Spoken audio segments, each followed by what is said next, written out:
فاران يعترف تصريحات رونالدو ستؤثر علينا.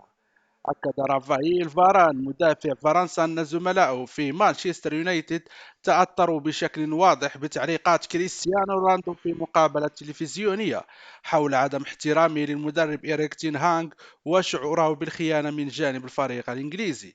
وفي مقابلة مثيرة مع محطة توك تي في قال رونالدو إنه تعرض محاولات الإجبار على الخروج من الفريق الذي انضم له في أغسطس 2021 لفترة ثانية، بعدما أحرز معه 8 ألقاب كبرى خلال الفترة بين 2003 و 2009، وأثار الشكوك حول مستقبله في النادي. وقال يونايتد في بيان أن النادي لن يرد على تعليقات رونالدو إلا بعد التأكد من الحقائق كاملة.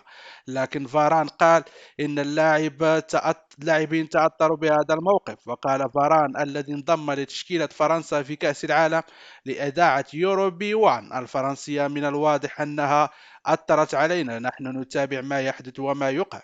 وأضاف: نحاول تهدئة الموقف بطريقتنا الخاصة ونحاول ألا ننخرط فيه بشكل كبير.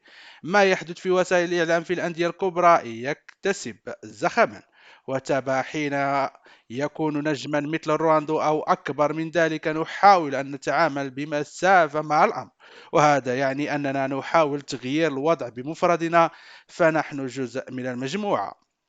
وفي الشهر الماضي قالت تنهاغ إن رونالدو رفض اللعب كبديل ضد توتنهام هوتسبور حين دخل المهاجم للنفق المؤدي لغرفة خلع الملابس قبل دقائق مع نهاية المباراة بعد أن جلس طويلا على مقاعد البدلاء.